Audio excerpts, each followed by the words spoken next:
अपनी चाहे किताबों के जरिए हो या किसी की संगत में आप रहे हैं, उसका असर हमारे व्यक्तित्व पे पड़ता है। आप उससे बचकर नहीं। अच्छा बताओ, काजल की कोठली से गुजरोगे तो क्या गोरे गोरे निकल आओगे? असर पड़ेगा।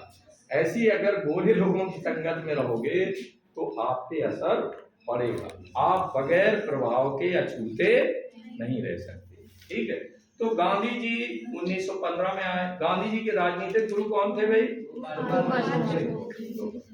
गोपाल कृष्ण गोखले के राजनीतिक गुरु कौन थे? M G Ranade. बिल्कुल सही बताया इन्होंने। ठीक है भाई। तो ये दोनों गुरु शिष्यों का, जैसे सुकरात के शिष्य कौन थे? प्लेटो। प्लेटो के शिष्य कौन थे? अरस्तु। अरस्तु के शिष्य कौन थे? सिकंदर महान। है ना। तो ये शिष्य और गुरु की परंपरा है। अब हमने अगर ये बात कही कि अगर गुरु महान होगा तो शिष्य महान होगा कि नहीं होगा? क्योंकि वहां सुकरात की परंपरा से देख लो, सुकरात महान था तो प्लेटो क्या महान हुआ कि नहीं हुआ? है ना। और प्लेटो महान था तो अरस्तु उससे बड़ा महान हो गया। और अरस्तु का शिष्य था सिकंदर। सिकंदर के आगे तो महान लगता ही है, सिकंदर महान। तो अगर गुरु अच्छा होगा तो हम अच्छे, और गुरु घंटाल होगा तो शिष्य महाघंटाल होगा। कैसा होगा? तो गुरु का असर आपके व्यक्तित्व पे पूरा पूरा पड़ता है, इसमें कोई दो राय नहीं है। ठीक है। तो हम आप आगे देखें। गांधी जी 1915 में आए। गोखले ने कहा, मिस्टर गांधी तुम एकदम राजनीति में ना उतर जाना, पहले देश की परिस्थितियों को समझना यहाँ आकर। इसके पहले गोखले दक्षिण अफ्रीका में भी गांधी जी से मिलाए थे, वहीं पे मंत्र दे आए थे कि देखो राजनीति करो तो पहले लोगों को समझो, यहाँ आके समझना। गांधी जी ने देशाटन किया, यहाँ आकर वो घूमे देश के कई हिस्सों में, समझा। इसी बीच चंपारण मूवमेंट 1917 में गांधी जी ने जो पहले मूवमेंट में भाग लिया वो कौन सा आंदोलन था? चंपारण आंदोलन था। है ना। इसमें नील की खेती करते थे, जमीन खरीद थे, मुआवजा नहीं देते थे। तो इस गांधी जी ने बाकायदे आंदोलन जो है खड़ा किया और वो सफल हुए आंदोलन। लेकिन आंदोलन के बीच में ही गांधी को अरेस्ट कर लिया गया। जज ने कटघरे में खड़ा किया, अब मिस्टर गांधी तुम्हारे साथ कैसा व्यवहार किया जाना चाहिए, है ना। तो गांधी ने वही जवाब दिया था जो सिकंदर के सामने पोरस ने। सिकंदर के सामने जब सिकंदर पोरस को अरेस्ट कर लिया गया, एक बहुत भयानक युद्ध हुआ। सिकंदर की फौज जीत गई। पोरस छोटे राज्य का राजा था, हार गया। बाद में अरेस्ट करके जंजीरों से लाया गया सिकंदर के सामने। तो कहा सिकंदर ने कि पोरस तुम्हारे साथ कैसा व्यवहार होना चाहिए? तो पोरस ने क्या कहा? कितना बहादुरी से भरा हुआ जवाब दिया। नहीं, लोग कहते सिकंदर जी क्षमा कर दो, हम आपके अगेंस्ट अगला कोई युद्ध नहीं लड़ेंगे, ये प्रॉमिस दे दिया जाता। उसने निर्भीकता के साथ दिया, पता है मारे जाएंगे। कहा कि जैसा एक राजा दूसरे राजा के साथ व्यवहार करता है, हारने वाले के साथ वैसा आप कर दीजिए। सिकंदर वास्तव में महान था, बहुत खुश हुआ। उसका राज तो वापस कर ही दिया और आसपास का एरिया जीता था। कहा पोरस तुम देखना, चला गया वापस। है ना। तो ये रहता, याद रखना, बहादुरी में आपकी परमानेंट विजयश्री होती है। हमने बताया नहीं था, शेर की आंखों में अगर देखते रहोगे तो शेर दूसरा रास्ता पकड़ लेगा और डर के भागे ढाल चढ़ाई करके झपट्टा मारेगा और आपको खा जाएगा। है? अब आप कहोगे सर पहले आप प्रैक्टिकल करना क्योंकि रियलिटी है ना। आपने ना देखा हो तो सर्कस में देखे होंगे कि कैसे दुम दबाए हुए चार चार शेर और एक आदमी इतनी सी छड़ी लिए रहता है और वो शेर दुम दबा करके ऐसे ऐसे घूमते रहते हैं, जो उन्हें कहता है वो काम करते हैं। ट्रेनिंग के अलावा पहले तो उसे जूझना ही पड़ता है उन शेरों के साथ, कई बार झपट्टों का शिकार होता है, लेकिन बाद में उसे विश्वास रहता है कि ये शेर मेरे कंट्रोल में आएंगे। आप समझ लो। तो आत्मविश्वास बोलता है, आत्मविश्वास से हर चीज लगती है, और आत्मविश्वास ही सफलता की कुंजी है। अगर हमें खुद विश्वास नहीं कि हम आईएएस बन पाएंगे, तो हसन सर जैसे ना जाने कितने हसन सर आपको कुछ नहीं बना सकते, है ना। It is a reality. आप जब खुद ठान लोगे कि नहीं मुझे बनना है, बनना है, बनना है, मेरा भी अच्छी सुविधाओं पे हक है, मुझे आईपीएस बनना है, मुझे बैच चाहिए, मिल जाएगा। और अंदर अंदर सोच रहे जाने बने ना बने, इससे अच्छा तो सिपाही वाली सर्विस देख लें। तो फिर आप भटके हुए हो। पूरी तरह ठान लो जो बनना है वो बन जाओगे, इसमें कोई दो राय नहीं। चले आगे बढ़ते हैं। तो गांधी ने 1917 में क्या किया भाई? 1917 में चंपारण आंदोलन में सफल हुए। गांधी का जवाब आपको बता दें। जज ने कहा मिस्टर गांधी, आपने भड़काया ये सब आंदोलन, आपके साथ क्या व्यवहार होना चाहिए? तो गांधी ने कहा मेरे साथ न्याय है, मैं अपने भारत के बंधुओं बहनों के लिए ये राइट लड़ रहा था, अधिकार के लिए, इसमें मेरा कोई फॉल्ट नहीं। अब आपका ब्रिटिश साम्राज्य जैसा निर्णय करे वैसा आप करिए, ठीक है, मैं तो अपना फर्ज निभा रहा था, इसमें तो मेरी कोई गलती नहीं। तो इस तरह से आप देखें कि आफ्टर ऑल जो है छोड़ दिया गया। याद रखना, बहादुरी से सामना करोगे तो छोड़ दिया जाए, और कायरता से अगर लड़ोगे तो कोई गुंजाइश नहीं है कि तुम जीत जाओगे, मारे जाओगे, है ना। तो हमेशा बस ये है कि मोटिव अच्छा होना, मोटिव गलत नहीं, उद्देश्य अच्छा होना। चलें इसके बाद हम, आप दांडी यात्रा कब हुई थी भाई? कब हुई थी? 12 मार्च 1930 को। नोट कर लेना इसे, 12 मार्च 1930 को हुई थी। कितने लोग थे गांधी जी के साथ? ना 78 लोग गांधी जी के साथ पद यात्रा में शामिल थे, और इन्होंने 261 मील की यात्रा, 261 मील का सफर करके ये 24 दिन में 6 अप्रैल को दांडी पहुंचे, और वहां जाकर दांडी पहुंचकर इन्होंने नमक कानून को तोड़ा, है ना। कब पहुंचे? 6 अप्रैल। और जब इन्होंने केतली में बनाया नमक, छोटी केतली रही, तो ब्रिटिश न्यूज़पेपर में बड़ी बड़ी हेडिंग में लिखी थी, मिस्टर गांधी हम लोगों को बेवकूफ समझ रहा, एक छोटी सी केतली में और नमक बनाकर सोच रहा है कि वो अंग्रेजी साम्राज्य को हिला देगा। इस तरह आलोचना में लेख लिखे गए। अब जब ये सवर्ण आंदोलन आगे बढ़ा, अहिंसात्मक था, याद रखना। अच्छा ये बताओ, हिंसात्मक आंदोलन में ज्यादा लोग साथ देते हैं या अहिंसात्मक आंदोलन? अहिंसात्मक में ज्यादा साथ देते हैं। हिंसात्मक में डर रहता है, गोला चलाना पड़ेगा, बारूद इस्तेमाल होगी, डंडा लाठी बंदूक चलानी पड़ेगी, मार भी सकते हैं, मारे भी जाएंगे। तो ऐसे में कम लोग, ज्यादातर जो पढ़े लिखे शांतिमय लोग हैं वो आंदोलन में नहीं जाते। चक्का जाम करने वाले युवा लोगों को ज्यादा मूर्ख बनाया जाता है ना। ज्यादातर पॉलिटिकल पार्टियां किसे यूज कर रही हैं? युवाओं को, बेरोजगारों को यूज कर रही हैं। उनके अंदर धर्म की घुट्टी पिला दी है कि बस देश खतरे में है, तुम लोग लगे रहो, मुसलमानों से खतरा है, और आफ्टर ऑल ये बढ़ते चले जा रहे हैं, एक दिन निगल जाएंगे देश को। इस तरह की घुट्टी पिला जाए, कहीं कुछ नहीं। और रोजगार की बात नहीं करते, तुम लोग यार बेरोजगार घूम रहे हो, हम तुम्हें मिसयूज कर रहे हैं, कहीं हम तुम्हें भेज देते हैं वहां बिहार में। याद रखें, बिहार के लोगों ने बताया यहाँ के लोकल लोग नहीं थे। दिल्ली में जो भी दंगा भड़के लोग मारे गए, वहां भी सब बाहरी थे, यानी इधर से बुला के उधर भेज दिए जाते। ऐसा क्यों करते हैं? ऐसा इसलिए करते हैं कि अगर हसन सर के मोहल्ले के लोगों को लगाया जाएगा तो उन्हें पता है हसन सर कितने जेंटल हैं और ये किसी को नुकसान नहीं पहुंचाते हैं, तो इन पे क्यों हमला किया जाए, तो दिमाग लगाने लगेंगे। तो बाहरी लोगों को बुलाया जाता है जिन्हें आपके बारे में कुछ अता पता नहीं है। आप कह दिया जाता है बहुत खतरनाक लोग हैं, ये पूरी बस्ती जला देना है, ठीक है, तो वो बिल्कुल तैयार रहते हैं। और ये पता ही है, पूरा पुलिस प्रोटेक्शन का वादा रहता है ना।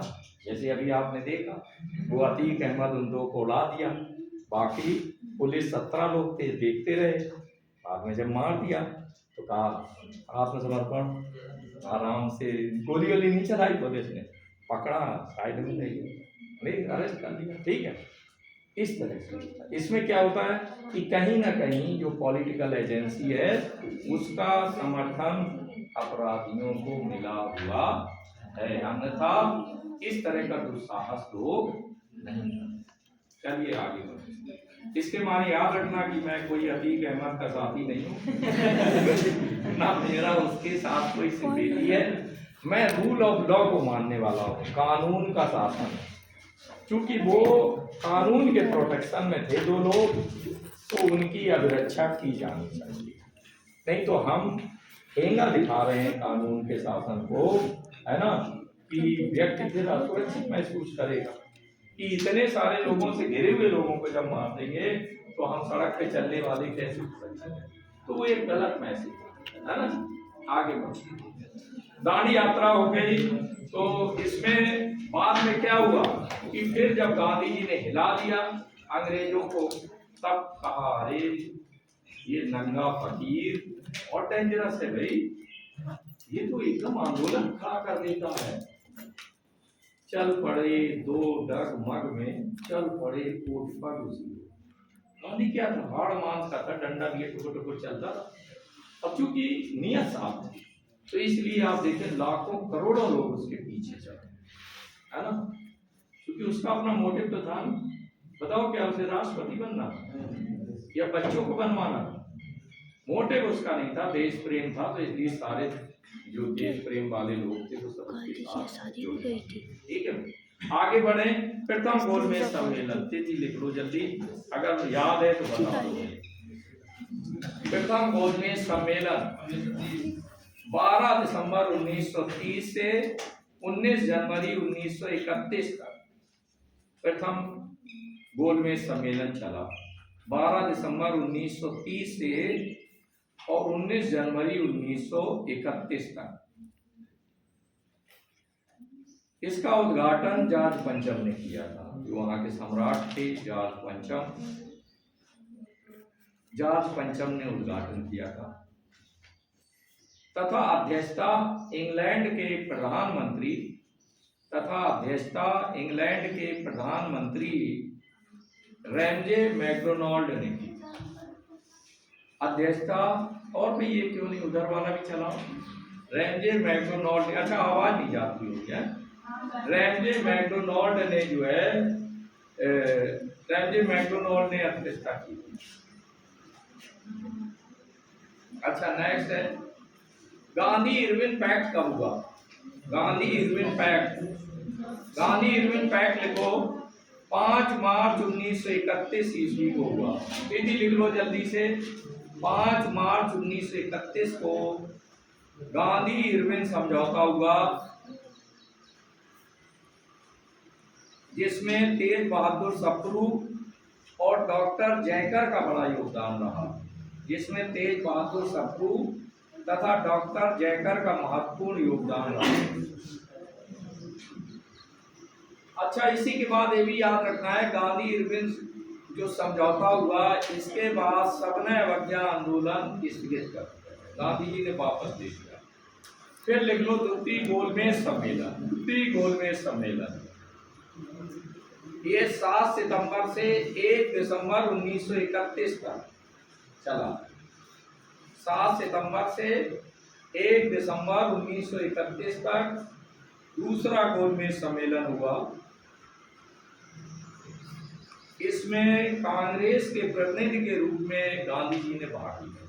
कांग्रेस के प्रतिनिधि के रूप में गांधी जी ने भाग लिया। तो सफल रहे गांधी जी? नहीं रहे, असफल होकर लौट आए।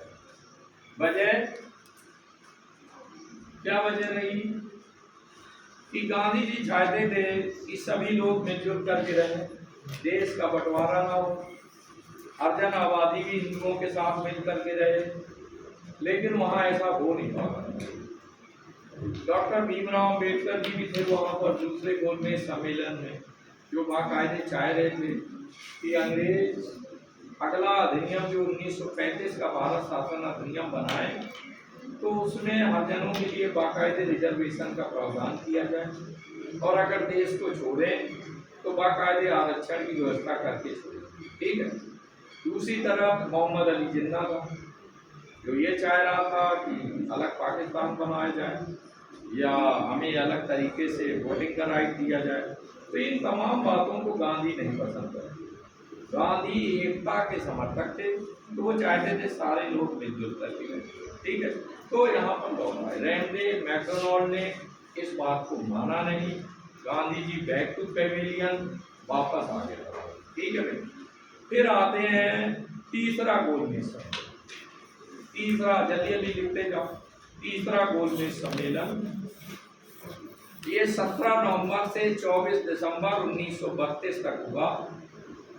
17 नवंबर से 24 दिसंबर 1932 में हुआ जिसमें गांधी जी नहीं गए।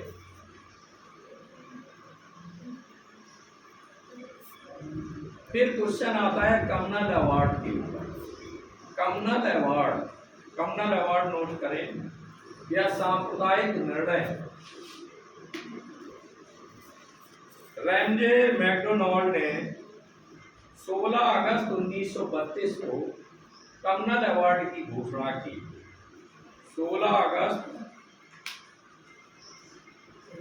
1932 को कमनल अवार्ड की घोषणा की जिसमें ये व्यवस्था की गई थी कि मुसलमान, सिख, दलित वर्ग, पिछड़े हुए क्षेत्र, भारतीय, ईसाई, एंग्लो इंडियन इन सब के लिए अलग अलग आरक्षण दिया जाएगा। है ना? क्लियर? सारे लोगों को अलग व्यवस्था। सिखों के लिए याद रखना ये खालिस्तान वाला जो अभी तक आंदोलन चल रहा है इसका बीज अंग्रेज हो गए। कह गए थे कि सिखों के लिए हम अलग व्यवस्था कर देंगे। ठीक है। अंग्रेज देश छोड़ने के पहले भारत के 7 टुकड़े करना चाहिए। कितने? 7। तो 7 में तो सफल नहीं हुए लेकिन 2 टुकड़े करने में वो सफल हो। है ना? बाकी को मना लिया गया जिससे यानी जो गोरखालैंड एक्सेट्रा जो मांग चल रही है पूर्वोत्तर में तो वो भी अलग खंड उस समय बना देना चाह रहे थे और बाकायदे म्यांमार को तो अलग कर ही गए थे 1935 के भारत शासन अधिनियम से। तो उनका मकसद ये था कि देश को इस तरह तोड़ दिया जाए जिससे कमजोर रहे और जब भारतीय शासन नहीं कर पाएंगे तो हमें वापस बुला दें और हम फिर शासन करेंगे। लेकिन ऐसा हुआ नहीं। है ना? तो इसीलिए तो हमें अलर्ट रहना कि हम लोग मिलजुल करके रहेंगे तो हम मजबूत रहेंगे और ये जो लड़ाई झगड़े वाली बातें इससे हम कमजोर होंगे, इससे देश कमजोर होगा। है ना? रूल ऑफ लॉ, कॉन्स्टिट्यूशन हमारा बहुत अच्छा है। कुछ लोग कह रहे नहीं संविधान अच्छा नहीं। संविधान बहुत अच्छा है। डॉक्टर भीमराव अम्बेडकर ने संविधान सभा में कहा था कि हमारा संविधान बहुत अच्छा है लेकिन ये अच्छा और बुरा साबित होगा वो लोग जो इसको चलाएंगे। अगर उनकी नीयत में खोट होगी तो ऐसे में संविधान असफल होगा और अगर लोग अच्छे रहेंगे तो संविधान अच्छा ही। अब सोचो ना किस देश में संविधान नहीं है। ब्रिटेन बगैर संविधान के नंबर 1 पर कंट्री है और 70-80 से ज्यादा देशों को गुलाम बनाए रखा उसने और कोई संविधान नहीं है वहाँ पर। और हमारा तो इतना लेंदी संविधान है, इतना विशाल संविधान, इतना सुंदर संविधान, दुनिया के सारे संविधानों की सुंदर विशेषताएं हैं। तो बताओ कमी क्या है? लेकिन कुछ लोग कह रहे हैं कमी बहुत ज्यादा है, इसे रिपेयर करना होगा और हमें पुरातन व्यवस्था में जाकर मनु महाराज की बातें जोड़नी पड़ेंगी। इसमें सब संविधान अच्छा होगा। भाई उस देश काल की बातें क्या आज के देश काल की परिस्थितियों में फिट होंगी? बताएं भाई। मनु संहिता की बातें अगर आप आज की डेट में लागू करोगे तो क्या देश आगे बढ़ेगा? मुझे तो नहीं लगता है भाई। हो सकता है वो भुट्टी कैसी मिला दे रहे हैं कि लोग कह रहे नहीं नहीं वही वाला चलेगा, अम्बेडकर वाला संविधान नहीं चलेगा। ये हवा चल रही है, एज ए फैक्ट बता रहे हैं। आने वाले टाइम में आप देखेंगे ये मांग और आगे बढ़ेगी। ध्वज कितना सुंदर बना है, सभी धर्मों के कलर उसमें डाल दिए। हमारा आपका केसरिया कहाँ पर है, ऊपर के नीचे? ऊपर। जाहिर हमने ऊपर रख दिया। श्वेत वाला बीच। शांति का प्रतीक बीच में रख दिया। नीचे हरियाली और समृद्धि, या उसे कह दो भाई इस्लाम धर्म के लोग हरा झंडा लगाते हैं, तो कहा तुम्हें भी दे देते हैं प्रोपोजल, तो उनका भी लगा दिया। तो ऐसी कंडीशन है तो नहीं कह रहे केसर यही लगेगा, बाकी ये तिरंगा नहीं चलेगा। तो बीच बीच में आप देखते हो पर बहुत सारे नौयुवक गुस्से में आकर के कई जगह केसरिया ठोकते हैं, तिरंगे को फेंक देते हैं। आपने देखा हो, क्योंकि उनके दिमाग में भर दिया गया, वो नहीं सोच पा रहे, सोचने की स्थिति में ही नहीं छोड़ा भाई, वो उनका विवेक मार दिया। आतंकवादी कैसे बनते हैं? विवेक मार दिया जाए कि बस तुम्हें मारना है, ये नहीं सोचना है कि वो मनुष्य है, उसके बीवी बच्चे हैं और परिवार है, बस मारना है। और क्या कहा जाता है, जन्नत में ऊंचा स्थान मिलेगा, ऐसे ही यहाँ कहा जा रहा है स्वर्ग में ऊंचा स्थान मिलेगा, मार दो और लेगा। क्यों भाई, क्या मिलेगा?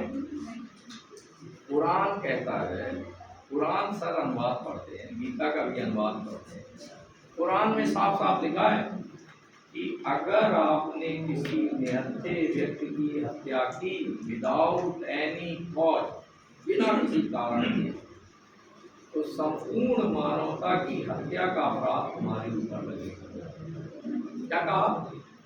एक का नहीं लगेगा, ये मान के चलो तुमने पूरी मानवता की हत्या कर दी, इतना बड़ा गुनाह, इतना बड़ा पाप, अगर बेकसूर को मार दिया। अगर खड़ी फसल को आपने नुकसान पहुंचा दिया, कुछ होते हैं नोटी टाइप के लोग, देखो फसल बहुत अच्छी उग रही है, आग लगा दी, वो बात अलग है, हम कहते हैं हाई एक्सटेंशन लाइन की वजह से चली। कई बदमाश लोग होते हैं जो जलते हैं, चिढ़ते हैं और अच्छी खासी फसलों में आग लगा देते हैं। तो कुरान में कहा गया कि अगर तुमने बड़ी फसल में आग लगाई तो समझ लीजिए आपने लोगों की हत्या की। अब आप समझ सकते हैं कि वो लोग जो आतंकवाद का समर्थन करते हैं, क्या वो कुरान से प्रेरित है? कुरान में साफ साफ मना किया गया कि छोटा अपराध करोगे बड़ा दंड मिलेगा। ठीक है, चले आगे बढ़े। फिर नेक्स्ट लिखो आप लोग, कमनर अवार्ड हो गया, इसमें बाकायदे चैलेंज किया रैमजे मैकडोनाल्ड ने कि आप बना के लाओ कोई अच्छा प्रस्ताव, तो उसी पर पंडित मोतीलाल नेहरू ने नेहरू रिपोर्ट तैयार की, है ना। आगे बढ़े, नेक्स्ट है अगस्त प्रस्ताव कब आया? अगस्त प्रस्ताव 8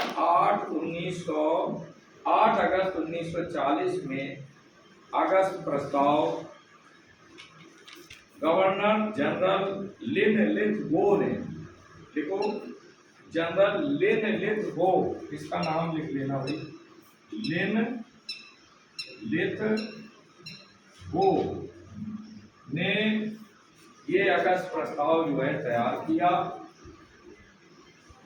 और इसमें ये प्रावधान किया गया कि बाकायदे भारतीयों के साथ भविष्य में ईमानदारी पूर्ण व्यवहार किया जाएगा, बशर्ते वो अंग्रेजों का साथ दें। इसी के बाद जब ये बात नहीं बनी तो फिर क्रिप्स प्रस्ताव आया, इस पर भी क्वेश्चन आता है, क्रिप्स लिख लो भाई, आज पूरा करना है जो ये क्रिप्स प्रस्ताव। कल फिर एक इतिहास पर लेक्चर करा देंगे, उसमें कुछ और चीजें हैं जहाँ से क्वेश्चन आते हैं, उसे डिस्कस करेंगे। क्रिप्स प्रस्ताव कब आया? 30 मार्च 1942, 30 मार्च 1942 में स्टैफोर्ड क्रिप्स एक प्रस्ताव लेकर के भारत आए, जिसमें ये प्रावधान किया गया था कि अगर प्रथम विश्व युद्ध में अंग्रेजों की जीत होती है तो भारत को दे दिया जाएगा,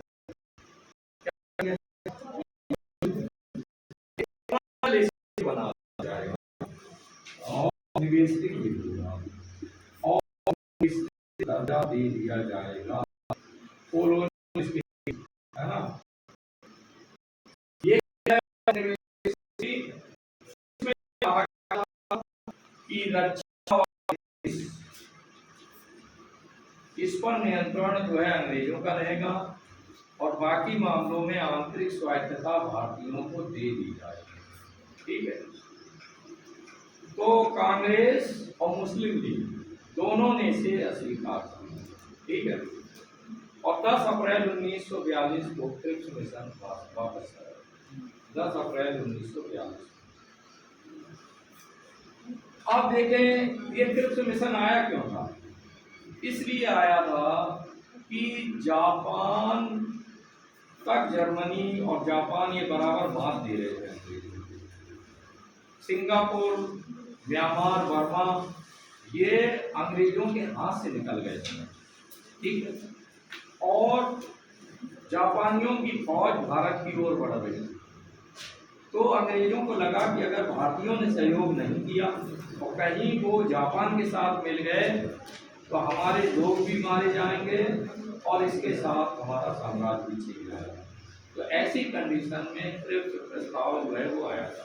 गांधी जी ने कहा ये दिवालिया बैंक का चेक है। किसने कहा था भाई? गांधी जी ने कहा भाई बैंक दिवालिया हो, चेक दिया करेगा, मैं तो गए काम से ऐसी क्या हो भुगतान तो होगा नहीं। तो ऐसे रिफ्यूज कर दिया और कांग्रेस भी, क्योंकि गांधी जी का लीडरशिप थी, गांधी जी का सभी सम्मान करते थे। अब भारत छोड़ो आंदोलन लिख लो आप। भारत छोड़ो आंदोलन कब शुरू हुआ? मैं 8/1942 कब शुरू हुआ? कहाँ शुरू हुआ? गांधी जी कहाँ एक मीटिंग को अप्रेस किया? क्यों भाई? जो भारत छोड़ो आंदोलन है इसकी शुरुआत जो है मुंबई से हुई। ठीक है। कांग्रेस का अधिवेशन मुंबई में हुआ और उस अधिवेशन में गांधी जी ने बहुत ही प्रभावशाली लेक्चर दिया और इसी लेक्चर की अंतिम लाइनें थी डू एंड डाई, करो या मरो। इसके माने क्या था कि क्या गांधी जी मारने के लिए बोल रहे थे? नहीं, करो या मरो। या गांधी जी हिंसा पे उतर आए थे? अब इस समय गांधी जी का ये था कि भरसक प्रयास। डू एंड डाई का अर्थ है कि कोई कसम ना छोड़ो। आफ्टर ऑल जो है आजादी से कम पर हमें किसी बात पर नहीं करना।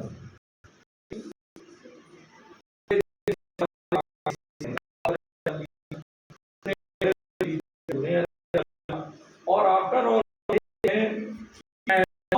ने आंदोलन का संचार किया। क्षेत्र के आकाशवाणी नेता पर ये लोग आवाज नहीं, सबको संगठित हो सके, अंग्रेजों को देश से बाहर खदेड़ देना। ठीक है। हाँ, तो आगे बढ़े तो भारत छोड़ो आंदोलन ये सफल नहीं हुआ। वास्तव में इस समय एक नारे के बारे में कहा जाता है। एक व्यक्ति का कथन है कि गांधी जी ने 1-1.5 घंटे लेक्चर दिया और ये लेक्चर इतना प्रभावशाली था कि सर सीतारमैया ने कांग्रेस के इतिहास जो नामक किताब है उसमें लिखा है कि गांधी जी इतने जोर से लेक्चर दे रहे थे और इतना अच्छा लेक्चर दे रहे थे जिसे कोई अपने मानने वालों को एड्रेस और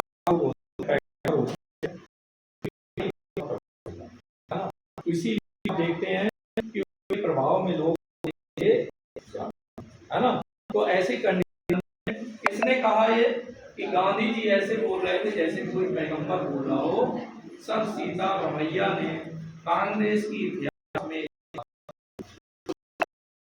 ठीक है,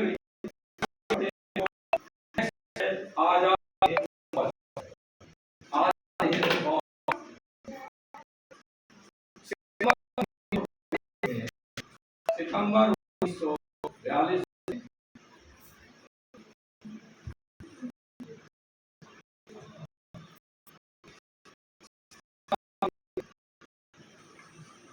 कांग्रेस कमेटी से सुभाष चंद्र बोस का अट्रैक्शन कम होता जा रहा था। उन्होंने नाराज होकर 29 अप्रैल को गांधी जी और सुभाष चंद्र बोस के बीच मतभेद बढ़ रहे थे। वजह थी क्यों बढ़ रहे थे? क्योंकि युवाओं का अलग वर्किंग स्टाइल होता है और जो एजेड लोग होते हैं उनका अलग वर्किंग स्टाइल। सुभाष चंद्र बोस युवा थे, क्रांतिकारी विचारधारा से ओतप्रोत थे और युवा लोग जल्दी में ज्यादा होते, जो कुछ हो जल्दी, देर वाला कंसेप्ट नहीं होता है ना, निपटाना है तुरंत निपटाना है ना, असमर। तो ऐसी कंडीशन में दोनों की विचारधारा में अंतर है। लेकिन क्या दोनों एक दूसरे के दुश्मन थे? सुभाष चंद्र बोस जैसा लोग कहते हैं कि दोनों में, भाई गांधी जी को राष्ट्रपिता किसने कहा? सुभाष चंद्र बोस। वैचारिक मतभेद था, लेकिन गांधी जी का जो प्रभाव, गांधी जी की जो त्याग और तपस्या थी, उसको सुभाष चंद्र बोस जैसा बुद्धिजीवी इस बात को स्वीकार कर रहा था कि गांधी का योगदान इतना बड़ा है कि उन्हें राष्ट्रपिता की संज्ञा दी जानी। ये होता है, इसे कहते हैं राजनीति और बड़े लोगों की राय। और यहाँ हम छूटते गाली देने लगते हैं, जरा उल्टा सीधा हुआ नहीं कि बस मंत्रों उच्चारण करने लगते हैं, गलत बात होता है ना, गालियों से नवाजें। दिस इज नॉट फेयर, है ना। तो आप देखें विचारों में मतभेद था। आप सुभाष चंद्र बोस जेल में बंद थे, बाहर निकले, देश बदल करके रंगून गए, उसके बाद रास्ता टेढ़े मेढ़े अफगानिस्तान होते हुए और जाकर हिटलर के पास जर्मनी पहुंच गया, है ना। हिटलर से कहा आप तुम्हारा साथ देंगे, हमारा उद्देश्य भारत से अंग्रेजों को बाहर करेगा, आपका उद्देश्य हमारा उद्देश्य एक है, तुम भी ब्रिटिश साम्राज्य को खत्म करना चाहते हो और हम भी अपने देश से अंग्रेजों को खदेड़ना चाहते हैं, तो चलो हाथ मिलाओ। पहले तो हिटलर ने कई बार पर्ची भेजी गई, माने नहीं। बड़ी मुश्किल से जब इन्होंने टू द पॉइंट बातें समझाई, तब हिटलर से जो है, ठीक है। और फिर हिटलर ने आश्वासन दिया कि हम आपका पूरा सहयोग करेंगे। अब बताओ, आजाद हिंद फौज का गठन किसने किया? क्यों भाई? हाँ, आजाद हिंद फौज का गठन किसने किया था? बताओ, बहुत होशियार है, पता है। लोग कहते हैं सुभाष चंद्र बोस ने किया, नहीं, कैप्टन मोहन सिंह और रास बिहारी बोस ने, ठीक है, इसको सही कर लेना। इसके पहले कमांडर जो है सुभाष चंद्र बोस, लेकिन आजाद हिंद फौज का गठन जो है सुभाष चंद्र बोस ने नहीं किया। किसने किया? उनके भाई थे रास बिहारी बोस और कैप्टन मोहन सिंह ने इसका गठन किया। और आपको पता होना चाहिए कि रास बिहारी बोस 1915 से ही जापान में रह रहे और वहां जब युद्ध हुआ अंग्रेजों और जापानियों के बीच में, तो चूंकि अंग्रेजों की तरफ से भारतीय लड़ रहे थे, तो जो युद्ध बंदी के रूप में जो भारतीय इकट्ठा हुए, उन सभी को मिला करके आजाद हिंद फौज का गठन कर दिया। फिर वहां से जर्मनी से सीधे by air flight Subhash Chandra Bose Japan आए, ठीक है। इनको कमांडर इन चीफ बनाया गया और कानपुर में रहने वाली जो लक्ष्मी सहगल, जो इस समय आज नहीं है हमारे साथ, है ना, उनको महिला विंग का कमांडर लक्ष्मी सहगल। और हमने उनके 2 बार दर्शन किए हैं, लक्ष्मी सहगल। अभी कुछ समय पहले उनकी डेथ हुई है ना।